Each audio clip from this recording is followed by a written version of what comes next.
I'm delighted to be here today and support this amazing event. I'm going to cover cancer and some of the topics and issues you might have heard already, but we'll be focusing in on the effects of nutrition and lifestyle on cancer prevention and recurrence. So what I hope you will gain from this talk is an understanding of how diet and lifestyle contributes to cancer development, how to reduce your risk of cancer, how to improve survival after a diagnosis of cancer, and what the national and international recommendations are for cancer prevention.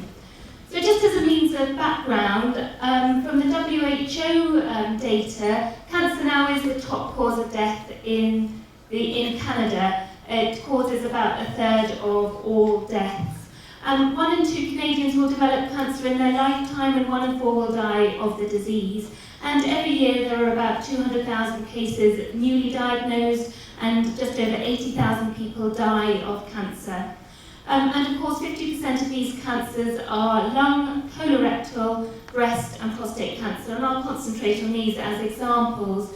And as we've heard already, and actually the number I've got is a bit higher than what was stated earlier, so the Canadian Cancer Society state that 50% of all cancers are preventable, and a third can be prevented by eating well, being active, and having a normal body weight. So these are the list of the preventable factors, and our genetics contribute to less than 10% of all cancer cases. So again, from your Canadian Cancer Society, it's avoiding tobacco smoking, being safe in the sun, having a healthy body weight, eating well, which we'll come to in a minute, moving more, and limiting, I would say, avoiding alcohol when it comes to cancer prevention. So, there are 3 stages of cancer development. There's cancer initiation, which is happening all the time, every minute, every hour, when the cells and DNA are damaged by toxins and viruses, etc. But our body has an incredible way of repairing these cells, and if they are not discarded, they may just lie dormant. And in this phase of promotion, either we can nourish our bodies with a diet that's going to prevent this proliferation of cells, or we can further damage these cells and create more mutations and then result in deregulated proliferation, which leads to clinical evident lump or mass or symptoms of cancer. And then the final stage of progression is where it's really out of control and it's very difficult to do anything with lifestyle measures.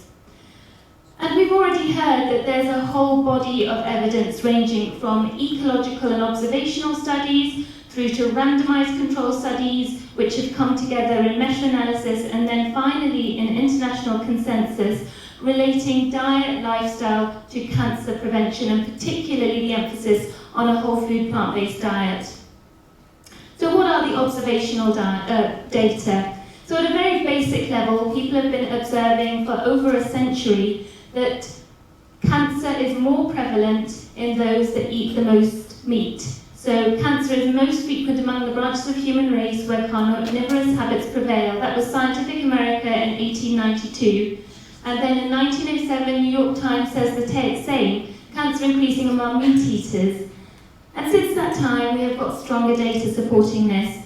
So we've heard a little bit about the Adventist Health Study and the EPIC Oxford Study. These 2 large cohort studies have about a third of the participants that are lacto-vegetarians or vegans. So this gives us an idea of how diet impacts on cancer risk. And when it comes to cancer, in the Oxford EPIC study, vegans had 19% lower incidence of cancer, and lacto-ovo-vegetarians an 11% lower risk of cancer. Similar results in the Adventist Health Study too, with a 16% lower incidence of cancer in vegans and 8% lower in lacto-ovo-vegetarians. But in the Adventist Health Studies, they found an even greater reduction in the risk of female-specific cancers, so a 34% decreased risk of female-specific cancers, particularly breast, ovarian and endometrial cancer when you combine those results, and of course a greater reduction in prostate cancer in men who followed a vegan diet.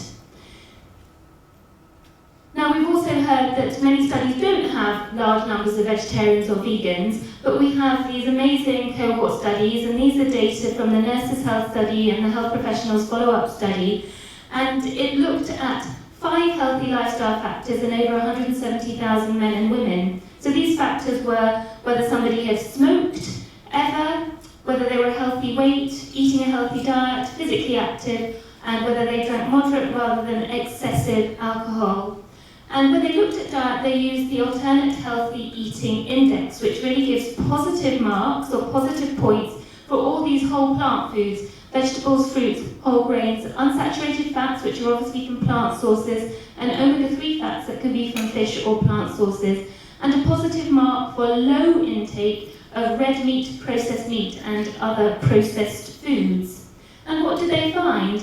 So they found that if you were eating the best diet, which has got all those positive points for vegetables and whole plant foods, the cancer mortality, so your chance of dying from cancer, was reduced by 30%.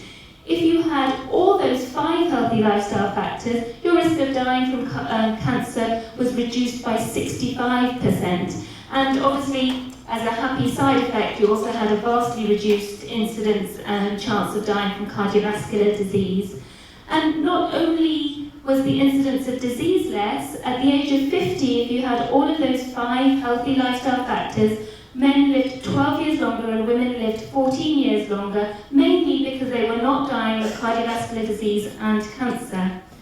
So when you bring all these observational data together into meta-analysis, what you find is that vegetarians not only have a reduced incidence of ischemic heart disease, but here in this analysis, an 18% lower incidence of cancer.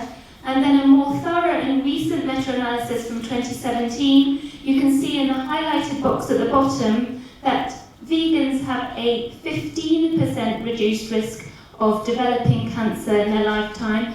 And here you can see what a great impact you can make on ischemic heart disease. 25% reduction in incidence in vegetarians in the incidence of ischemic heart disease. So the other aspect of our health that is contributing to cancer development is whether we have other chronic diseases. And we've heard about these chronic diseases this morning. And this study is from the BMJ, data from over 400,000 Taiwanese people followed for around 9 years. And what they found was that the more chronic diseases you have, the higher your chances of dying from cancer. And that a third of the risk of dying from cancer was because individuals had chronic disease. And if you added on top these unhealthy lifestyle factors that we've talked about, another 1/3 of the risk of dying from cancer was due to this. And we'll come to why, but there's a shared mechanism with these chronic diseases and cancer, and that is underlying inflammation. So Canada is really doing as badly as the UK. And these are data, your data from 2019, so earlier this year, that your diet is more than half of the food you put in your shopping baskets is classed as ultra-processed food. And this is not only important because of its impact on cardiovascular disease. Unfortunately, this ultra-processed food is increasing our risk of cancer. So this was a large study, over 100,000 participants from France, which from the Nutrinet Santé cohort, which is producing quite a number of papers from France, showing that these ultra-processed foods are increasing our risk of getting cancer. 10% increase in the diet leads to a 10% increase in the risk of developing cancer. And there are a number of hypotheses, and none is certain, but they are going to be related to the additives, the preservatives, the way we cook the food, like the frying that generates acrylamide, which is a carcinogen, and also the packaging. The BPA that can leach into the food may be important. We may not find out what's important for a number of years, but what we know is that ultra-processed food is not doing us any good. So, common question, well, what about, should we buy organic food? If we're going to eat whole plant food, should it be organic? What about the pesticides and herbicides? Well, data are emerging, and it probably is important. So again, from the French cohort, the Nutrinet Santé cohort, 70,000 participants from France, overall risk of cancer was reduced by 25% in those consuming the most organic food. And it makes total sense, and we'll come to the reasons why in a moment. And there's only one other study showing the same or similar data, and that's the Million Women study from the UK. And the particular cancer that is affected most by these herbicides and pesticides are non-Hodgkin lymphoma. And we'll come back to that in a moment. So, what are these mechanisms that are either creating cancer or preventing cancer? And they are shared by all the chronic diseases that we've heard about today. So chronic disease really is stemming from this ongoing low-grade inflammation that our diet and lifestyle is causing. And our food can cause oxidative stress. We can generate too much reactive oxygen species and not be eating enough antioxidants to counteract that.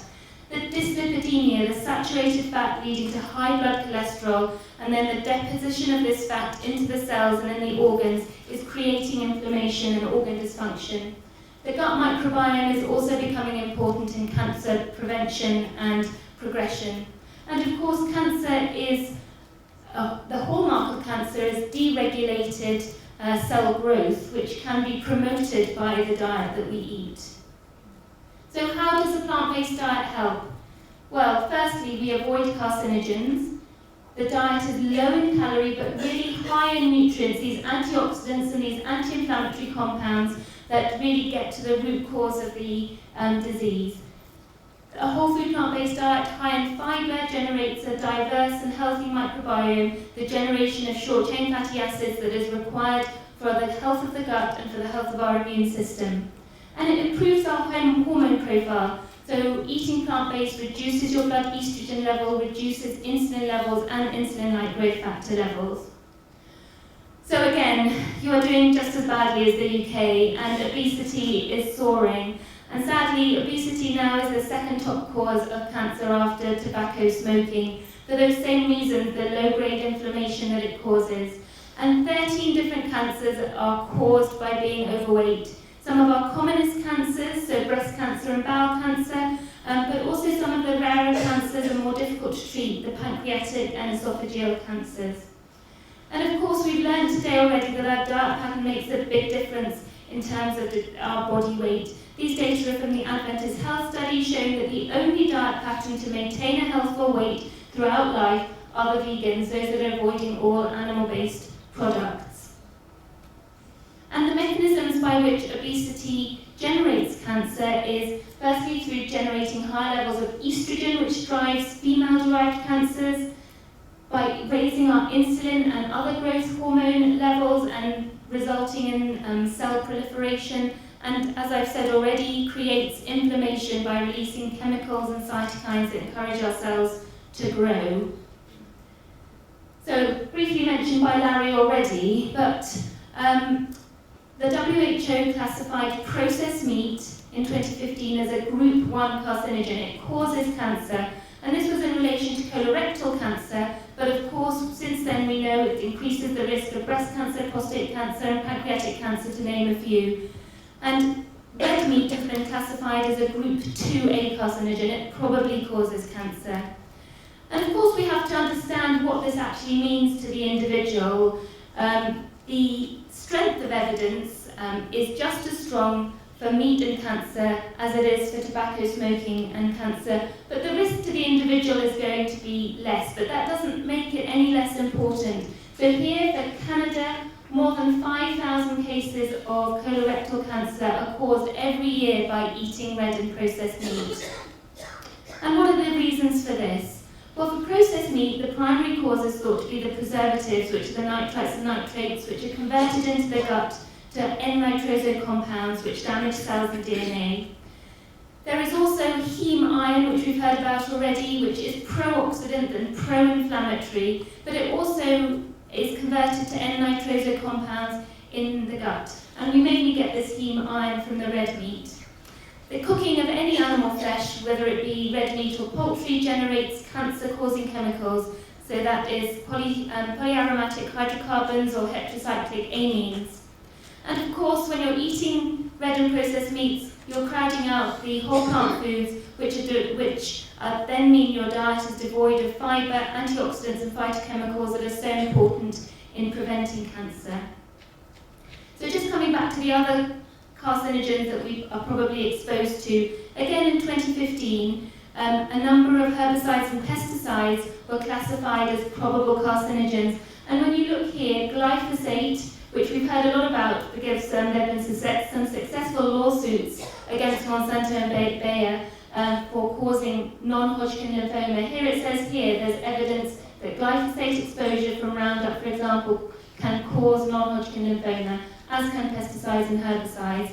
Now, I don't want you to go away thinking that you can't eat a fruit and vegetable if it's not organic, because that's not the message. You're still better off being whole food plant-based, because these individuals, we as whole food plant-based, will have less pesticides and herbicide residues in our blood than omnivores. However, if you are able to make some sensible choices, then maybe think about looking at the Environmental Working Group's list on which fruits and vegetables have the most herbicides and pesticides, so the dirty dozen, and the least, so the clean 15. So if you have a choice and access to this, then you can make some healthful choices. So just moving on to the gut microbiome, it's a huge topic, but if you're interested in it for purposes of cancer development and progression, then there's been a great review in Lancet Oncology just earlier this year. But essentially, the gut microbiome is really important in determining whether we develop cancer or not. And a healthy gut microbiome is one that is stated here that is fed by a fibre-rich plant-based diet, in contrast to the typical Western diet. And that's because these fibre-rich foods generate the short-chain fatty acids which are required for the health of the gut lining and for the health of our immune system. Whereas if you're eating red meat and processed meat, you're creating these N-nitroso compounds I've already talked about, and secondary bile acids, which are also known carcinogens. So just to think about the growth hormones that are affected by our diet, the major growth factor that we think is implicated in development of cancer, which is intimately related to our diet, is insulin-like growth factor 1.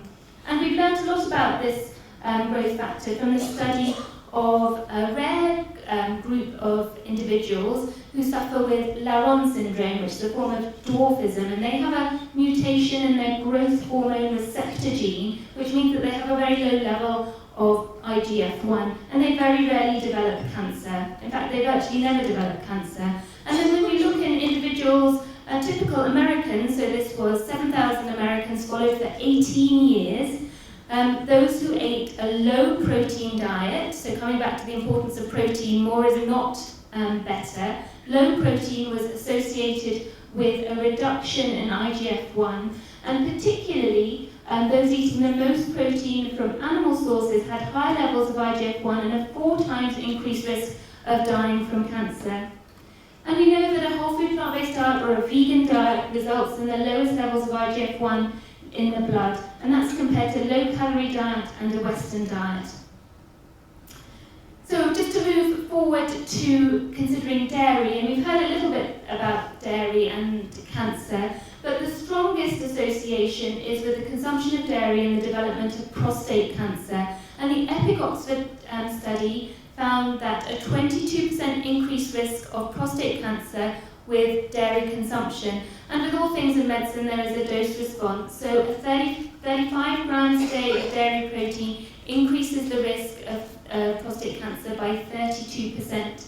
And 35 grams is about 100 grams of cheese. And it's thought to be the dairy protein along with the calcium within the dairy. So there's also this large study here that I've referenced, a large Swedish group that followed individuals with lactose intolerance. So there was 22,000 participants. Half of them had lactose intolerance, and they were compared to their family members who were able to eat dairy. And in the family members that ate dairy because they could digest the lactose, they had an increased risk of certain cancers, particularly hormone receptor cancers like breast and ovarian cancers. And here's some of the proposed mechanisms by which dairy could be contributing to cancer development. We ingest the bovine estrogen when we consume dairy. There's accumulation of pesticides, particularly the persistent organic pollutants which concentrate in the fat of animals. There's the bovine growth hormone, casein, which T. Colin Campbell showed very clearly in the laboratory increased the growth of cancer cells. Saturated fat contributes to overweight and obesity, and in North America, cheese is the biggest contributor of saturated fat in the diet. Lactose is broken down to galactose, which is implicated in the pathogenesis of ovarian cancer. And again, back to IGF-1. We drink IGF-1 when we drink cow's milk. So just to briefly mention about exercise, this is really important for cancer prevention. And regular exercise, the recommended is 150 minutes per week of moderate intensity, so you're getting yourself out of breath. This leads to a reduced risk of about 13 different cancers. And the mechanisms are shared between exercise and diet. So it maintains a healthful weight, it reduces insulin resistance, reduces estrogen levels and inflammation, enhances our immune function, and reduces the risk of cancer recurrence. And just to restate that sadly for cancer prevention, there is no safe limit of alcohol. So around 5 to 6% of cancers globally are caused by the consumption of alcohol, and about 8% of breast cancer is caused by alcohol consumption. Number of mechanisms, again, the breakdown product is a carcinogen, it affects the gut microbiome, it results in low-grade inflammation. So what about plant-based diets for cancer treatment? Now, this is a seminal study that we've all heard about. It's Dean Ornish, who conducted a randomized study in 93 men with early stages of prostate cancer. His lifestyle intervention was a low-fat, whole-food, plant-based diet with exercise and stress-relieving activities. And after a year, what he was able to find was that the PSA level reduced in the lifestyle group, whereas it went up in the control group. But more importantly, at 2 years, 27% of the control group had to go on to have conventional cancer treatment, that is surgery or radiation, compared to only 5% in the lifestyle group. And he was able to show a mechanism, different group of people, but in 30 people with early stages of prostate cancer, he was able to show that only after 3 months of his lifestyle intervention, the telomeres within the caps of the chromosomes had increased in length. There's no other diet that can actually do this, and I've only heard of one treatment, one drug that can increase the length of our telomeres. And he was also able to show that 3 months later there was switching off of tumour-promoting genes and switching on of tumour-suppressor genes. And similar data are now emerging for breast cancer. So the Women's Health Initiative study was the most expensive study ever conducted in nutrition. They randomized postmenopausal women to supposedly a low-fat diet, but emphasizing fruits, vegetables, and whole grain. They didn't actually meet their requirements for low-fat, but they did eat more whole plant foods. The control group just carried on as before, and they were able to show that if these people developed breast cancer, the women lived longer if they were eating more fruits, vegetables, and whole grains. And this is being presented at the ASCO meeting tomorrow, and it's an update from this study, and their conclusions are that adoption of a low-fat dietary pattern associated with increased fruits, vegetables, and whole grains significantly reduced the risk of death of breast cancer in postmenopausal women. The first randomized study to show that this dietary change can alter your impact if you have a diagnosis of breast cancer. That's their conclusion verbatim, I haven't changed that. And this, again, is a similar study looking at diet quality in men or women who developed colorectal cancer. And again, their conclusion verbatim, dietary patterns reflective of high intakes of plant foods and low intakes of animal products before and after colorectal cancer diagnosis are associated with longer survival. So, we're talking about this, the 4 food groups. We've talked about it today, foods that are composed of fruits, grains, legumes, and vegetables. And why is this so important? It's because it's high in fibre. Dennis Burkitt showed us back in the 70s that high fibre diets prevent colorectal cancer.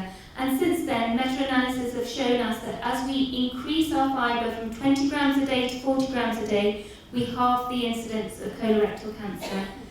Whole grains probably protect us also, and this is not only because of the fibre content, but the phytates as well, which have an antioxidant function. Beans, again, the Prediment study that we all know of because it looked at cardiovascular mortality, but what it showed was that the more beans consumed, the lower the mortality from cancer. And soybean is definitely protective. Echo what Lauren has said. It reduces the risk of prostate cancer in men and breast cancer as well. And this is a meta-analysis of 18 studies looking at breast cancer. Fruits and vegetables, so important. The more we eat, probably 9, 10, 11 portions of what we need to be eating every day, you significantly reduce your risk of cancer. plus chances of dying of any cause. And these are the fruits and vegetables we should be eating, all the colourful red fruits and vegetables, cruciferous, berries full of antioxidants, and the allium family full of organosulfur compounds. I might just need to flick on a bit, but I want to show you that really I haven't been ranting as a vegan. I've been ranting what has been proclaimed by the World Cancer Research Fund. So this is the guidance published last year, 9 recommendations for everyone for the prevention of cancer. And I briefly touched upon all of these. So be a healthful weight, be physically active. When it comes to diet, eat a diet rich in whole grains, vegetables, fruits and beans. Limit consumption of fast food. Limit, I would say avoid, red and processed meat, just not necessarily in the diet. Limit consumption of sugar-sweetened beverages, partly because of its effects on weight gain, but also data emerging, actually in the BMJ this last week, showing its increased risk of sugar consumption with cardiovascular disease, particularly from sugar-sweetened beverages. Limit alcohol, I'd say avoid if your concern is cancer prevention. Do not use supplements for cancer prevention. And again, this means you don't need super nutritional doses of vitamins and minerals. You should be getting it from the diet. There's not been a single study that's shown that if you have a pill form of a nutrient, that you can prevent that cancer. In fact, you're more likely to do harm. For mothers, breastfeed if you can, because this has benefits for the mother and the baby in terms of health. And again, it says, after a diagnosis of cancer, follow these recommendations, because data are emerging that you can really impact your chances of remission and survival if you change your lifestyle at the time of cancer diagnosis. So, what I hope I've covered rather rapidly is how a large proportion of cancers are preventable, how diet and lifestyle is contributing to high cancer rates, yet plant-based diets and other lifestyle factors can reduce the risk of getting cancer and can reduce the risk of dying after a diagnosis of cancer. Thank you very much.